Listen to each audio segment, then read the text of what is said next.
Awesome. Is there any way we could bring the map up later? Yeah, I'm trying to get back to you now. Hang on. Oh, it's because I got to full screen here, I think. Hang on.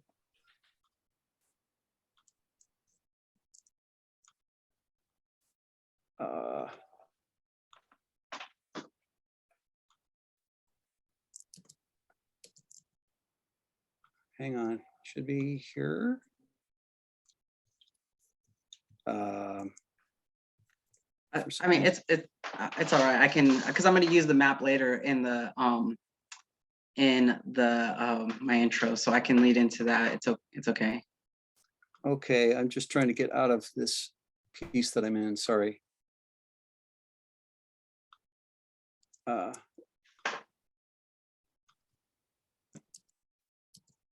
Let RJ go ahead. You're taking too much time. Not that we don't appreciate all the hard work you're doing.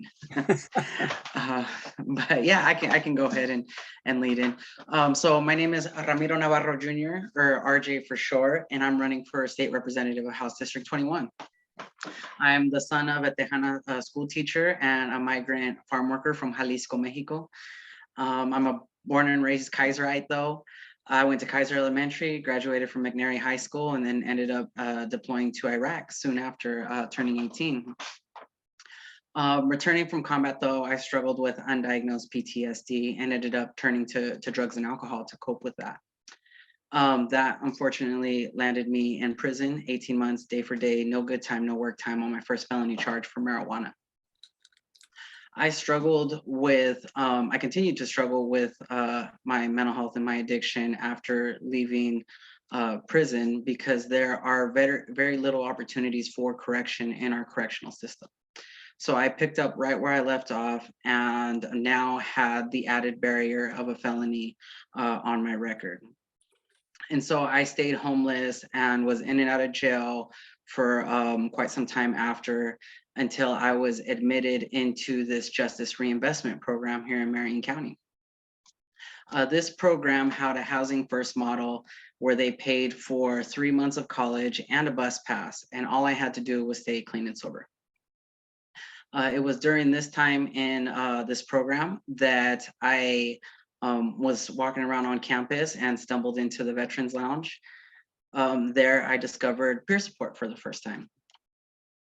Peer support is when two individuals who have a similar lived experience walk alongside each other to promote recovery. And it was in that I met a couple other veterans who had been what I had been through, and assured me that recovery is possible. And so from that time on, they supported me in navigating my VA benefits. They supported me in navigating healthcare through the VA and educational benefits, to the point that I eventually went to school at Chemeketa Community College for Business Management and got hired on at Chemeketa as the veterans representative.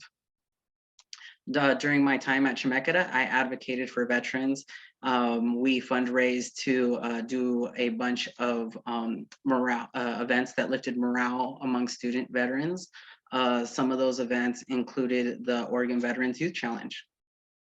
The Oregon Veterans Youth Challenge is something that I continued after leaving Chemeketa, and it is a summer program that teaches youth the benefits of pursuing a higher education, either through college, the military, or trade school. After a few years of doing that, I believe it was in 2019, we had just got done recruiting for that summer event, and there was a teenager who was shot and killed in Salem. At that time, I had reached out to our representative to ask what we could do to prevent more things like this from happening, and his response was, "It's not in my district, so it's not my problem." I explained that the child was from McNary, his parents are his constituents, so hell yeah, it's his problem. He responded, "Well, with what are you doing to prevent something like this, that you're over here on my page complaining?" And I explained that I put together a boot camp every summer on my own nickel and dime to reach these youth, and I feel at fault for missing this child. And it's sad that my representative doesn't feel the same. And so because of that, I became his problem, and I ran for state representative of House District 25. That was back in 2020, before redistricting. So now we had a really great campaign, but we did not win. However, we started the conversation. We started the conversation about what we can do to be preventing veterans from being on the streets. What can we do to expand access to programs for youth in our community? What can we do to address some of these mental health crises that we're having? And we've continued that conversation since then. So when redistricting happened, I had thought about running, and I was looking at the district because I wasn't quite sure. And as I kept looking at that map that Brittany brought up earlier, I kept recognizing spots in that map. So the new House District 21 has 7 different veteran service organizations inside of it. It also has the Salem Kaiser School District, where my children go to school. And then it also has the Willamette that's bordered on the side of the district, where I now turn to cope with my mental health instead of drugs and alcohol. So after seeing the way that this district was cut, I felt like this was kind of cut for me. And so that's one of the reasons that I'm really passionate about running. And I hope I can have your guys' support and getting elected.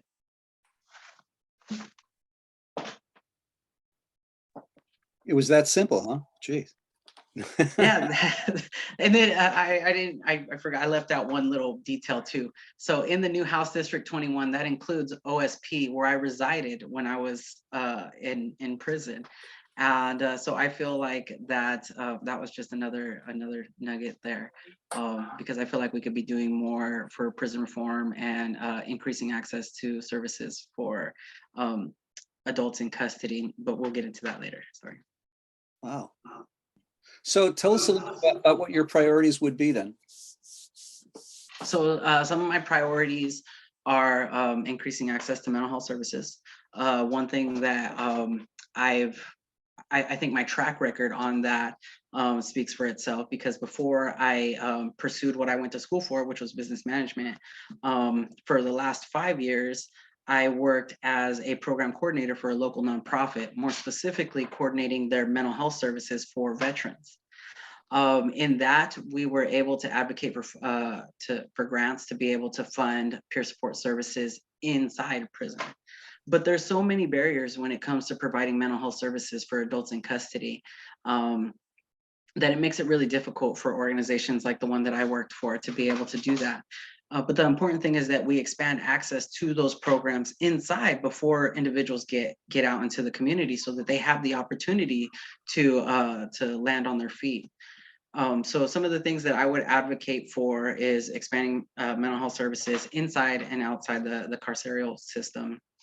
I obviously veterans issues. I mean, me being a veteran that recognizes Oregon has one of the highest rates of homelessness among veterans in the nation, the highest rates of suicide among veterans in the nation, and the highest rates of veterans on subsidies like food stamps. I know that we could be doing more for our vets. As a father of 5, I know that there's more that we can be doing to increase access to childcare all throughout Oregon, not just in our community. And I know that there's more that we can be doing to properly fund public education in our community. And then lastly, as somebody, who goes kayaking instead of turning to drugs and alcohol for my mental health, I know that there's more that we could be doing to protect our local waterways, to make sure that people have clean drinking water, and to make sure that people have clean air to breathe. For sure. Okay, cool. So let's open it up for questions from the audience. Aileen, are you connected now? Do you have audio? Can you unmute? Yep. There you are. Hi, RJ. I just wanted to ask, the legislature has a lot to do with Oregon's statewide land use planning system, and it's under attack right now because the home builders, under the meme of affordable housing, thinks that that's licensed for them to just get farmland and build a bunch of houses on it. So I was wondering if you would pledge to uphold Oregon's current statewide land use planning and including the urban growth boundary system? Yeah, thank you, Aileen. That's a great question, and you bring up a great point. Um, so to give you a little bit of background on my answer to this, I currently I'm the representative of Kaiser on the Chariots board, which is the Salem Area Mass Transit District. One of the things that makes mass transit efficient and effective is building up and not building out. So I support the urban growth boundary that we have right now. I would not support increasing that urban growth boundary because it makes everything that we're doing at Chariots a lot more difficult to serve the communities that are best served by public transit. And yeah, so I wouldn't necessarily support the idea of building on farmland when we have so many farm owners right now that are struggling for land, and small business owners that are struggling to purchase land to be able to harvest, to grow crops in their communities. Sorry, I'm thinking about this awesome veterans ranch that I went to the other day that was just talking about how hard it is for them to buy land for their wineries and things like that. So thank you for bringing that up, and I hope that answers your question. Yep. Thanks.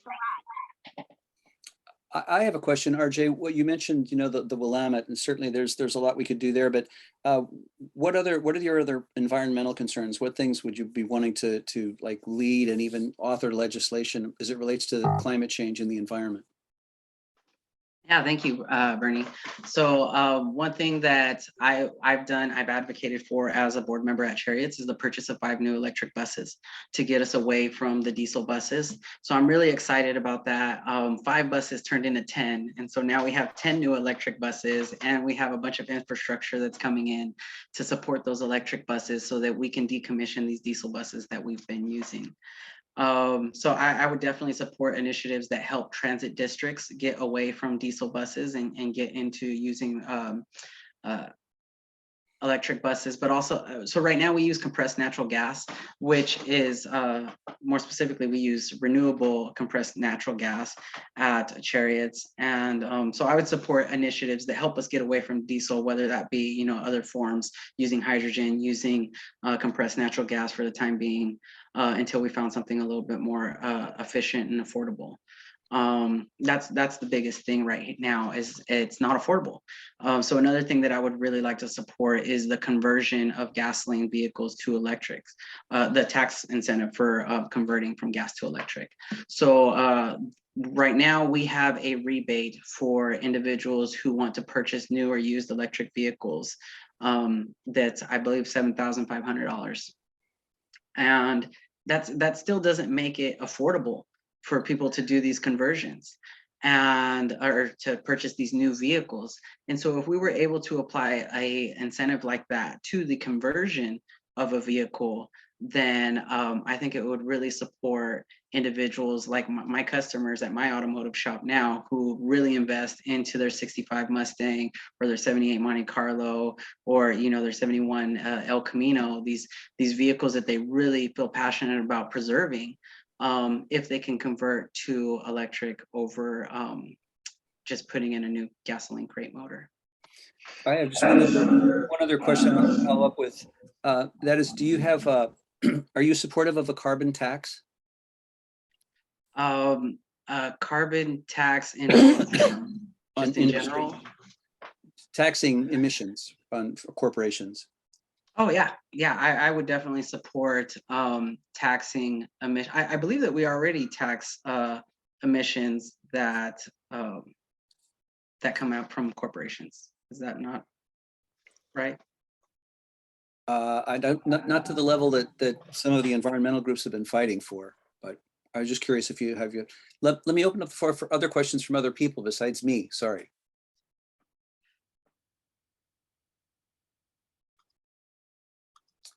I'm not seeing any hands.